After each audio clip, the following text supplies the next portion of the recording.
Oh shit, that's funny. That is great. And then as soon as she left, I said that to our drummer, who was sitting next to me in the meet and greet, and he just looked at me like, "Oh no, you didn't." Oh my God! I don't know. I don't think I've ever said this story. I don't think you guys know this story. This one time at band camp. Yeah. All right. I was at this bar in Worcester, and this girl comes up to me, and because her boyfriend, mind you, her boyfriend was wearing athletic shorts and UGG boots. You know, those boots that all these girls wear. It was really weird. Anyways, she comes up to me. What? Athletic shorts and UGG boots? Yeah. What? In the middle of winter. Yeah. Anyway. Gotta love that Ohio fashion sense. Right. Yeah. If that guy's still alive, dude, kill yourself, please. So, anyways, his girlfriend comes up to me. She puts her arm around me, and she's like, "Tell me your name." So I told her my name, and she asked me what I have, and so I told her, and she's like, "Well, I can bend over any way you want me to." and I said, and I'm like, "Oh God, you want to go out to my car?" And then her boyfriend comes out, and she kind of ran away. But God, that shit just weirds me out sometimes. It's so weird. What was weirder, that incident or the cougar at the Old Rippers? Or the time you met me for the first time. You made that sound really gay. I don't know, that instance at the Old Rippers. Oh my God, that was. That was. I look over and all I see is you face deep in this cougar's tits. Oh my God! But no, I just that has that ever happened to? Does that happen a lot? Those kind of things, or just not a lot? It's like, you know, how do I put it? You know, yesterday's groupies are today's soccer moms. Yeah. There was a I don't know if it was a documentary about like a famous groupie, or if it was just a band documentary and they interviewed one, but. God, this girl was so gross. I mean, they just I don't know. Like they fuck all these bands and then they just do it for the rest of their lives, like a certain somebody. Those tour why videos from I want to bands. know, real quick, Hazard, why do you do that? Why do you always do that? If somebody says it, you're like, to stop myself from laughing like an idiot. It's just, and even though it sounds more like I'm being an idiot, but hey, whatever, you know. It's so weird. Thanks, buddy. But anyways. No, I just I was always curious about some of these '80s bands, because I've been to a lot of Motley Crue shows, and there's a lot of nasty women there. Yeah. Especially when I've only seen it once, but Tommy Lee does the titty cam, and God, they are just so gross. I mean, they're sagging down, and it's just I don't even understand how, why he would even do such a thing when all these nasty ass girls. I don't know. It happens. There was one girl at M3 the first time we played there with me in the band, and it was actually my wife that pointed it out. She goes, "You got to see this." And Tina, she points. It's this woman, and I swear she's got to have easily like a size 26. Oh, Jesus. And on one and apparently she's a Faster Pussycat fan, because on one ass cheek there's Faster, and on the other there's Pussycat. Oh my God! Oh, that's terrible. That is. Her kids must be so proud. All 30 of them. So, being all older guys in Firehouse, how often do you guys just get completely just shit-faced and fucked up? Not often, and I'll tell you why. Especially when we're on a run. For one thing, well, come on, let's face it, we're all in our advanced years now. And if we partied like we did back in the day, we'd probably all be dead. But once in a great while, especially if it's at the end of the run and there's no show the next day, we'll let the hair down, so to speak, and tie one on pretty good. Yeah, there you go. There was okay. I'll give you another story. There was one night I tied one on a little more than good, and this actually should have wound up on VH1's Most Metal Moments. It was the first time we played in Madrid when I was in the band. We were touring with two British bands, and it was the spring of 2004. And that tour landed in Madrid. We were the headlining act.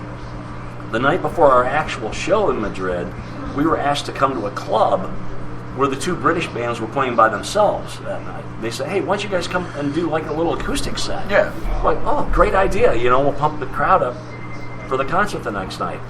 So we show up, you know, Bill with an acoustic, me with my bass, and I think Michael's just playing a tambourine and singing, CJ's singing, and we sing 6 songs unplugged. And the crowd at this club was singing every word at the top of their voice, drowning us out. We're like, what's the show gonna be like? Yeah. So we felt a little celebratory, put it that way. Probably me a little more so than the other guys. And I made the mistake of trying to stand toe-to-toe with British musicians, drink for drink. Yeah. That's mistake number 1. Yeah. And I just kept going, and finally into the wee hours of the morning, it was probably 6, 7 in the morning, someone who was working with the promoter saw my dilemma and saw my face starting to turn green. And so I feel it coming. I'm like, I don't feel so good. So she rushes me and my gear, hails a taxi cab, and is speaking Spanish to this cab driver, and tells him to get me back to my hotel. Yeah. On the way to the hotel, I had this cab driver stop, and I yacked no less than 5 times. Open the door. And the cab driver, of course, he's having a big laugh at my expense. Yeah. He's laughing, and he's, this American can't hold his liquor. Look at this guy. So he gets me to the hotel, and I kind of wobble to the hotel, and I get to the lobby, and I'm wobbling through the lobby, and the people at the front desk here, they're pointing at me and laughing. Wow, look at the drunk American musician. Look at this guy. So I get to the elevator, and I hit my floor button, and I literally collapse in the floor of the elevator while the thing is going up to the 7th floor. And then I realize I get to the 7th floor, the door's open, I can't get up. I'm that trash. Oh, Jesus. So I crawl, literally on my hands and knees, manage to get my hotel key out, plug the key in, open the door, and a sound man who I'm rooming with, who shall remain nameless, happened to be in the room with a senorita. And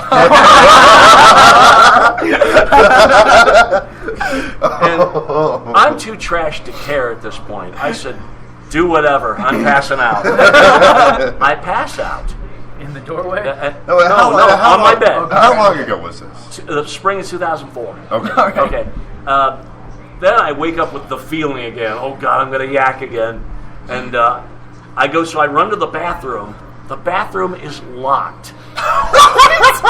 Sound man is in here with senorita and doing whatever. Yeah. And I'm panicked at this point. I'm going to yak, and there's nothing to yak in. So I looked down on the floor, and I got creative. One of my tube socks. Sick bag. And then, insult to injury, I finally realized, there's a window. We're 7 floors up. I take this puke-filled sock and release it 7 floors up. I have no idea that if it hit anyone or not. Somebody has sold that sock on eBay by now. It had to have been. Well, the next day, it was legendary. I was hearing things like, suck it to me, McKenzie. Put a suck in it, McKenzie. And then, a year later, at the end of the Rock Never Stops tour, on the last show of that tour, someone had covered my entire side of the stage with tube socks. Oh, that's amazing. So that little. Did you make it to the show? Okay. Oh yeah, go figure. I made it to the show, and I actually played a really good show. I don't know how I did, because I had a 6-alarm hangover. Oh, but I haven't partied like that since, and I realized Stella Artois and vodka, bad girl and bad liquor. Do you still see this guy? That's as far as I'm going with this. All right, that's good. Let me take a quick break. Alan, are you sticking around? Or are you going to take off? I'm gonna have to take off. But guys, I appreciate you having me on board. Thank you very much for coming on with me. I appreciate it. I mean, it was a lot of fun, guys. Thank you for hanging out. Yes, thank you very much. Thanks for listening to all my bullshit. No, that was great. This is Say Goodbye from Paradox, please. Alan, thank you very much for coming on the show. You're very welcome, and thank the Crash Report for having me on board. Thank you. Tell your friends. This is Say Goodbye from Paradox, please. We'll be right back on the Crash Report. Don't go anywhere. Peace.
Yo, what's up? We were back on the Crash Report. Before we get into anything, Kenny and I have already mentioned a number of times. We were here Friday night with Waylon from Mushroomhead and Elisium. I'll have the Waylon interview a little bit later on. But right now, I am going to play the interview with Junior from Elisium. And we're going to come out of that and play, what's the name of that song? I can't even think of the name of the song now. Bombshells from Elisium. I believe that's what it's called. So we'll be right back on the Crash Report. This is my interview with Junior from Elisium. So don't go anywhere. Yo, what's up? Crash here with Junior from Elisium. What's up, my man? Not much, man. How you doing? Thanks for having Good. me. Yeah, absolutely. So this is your very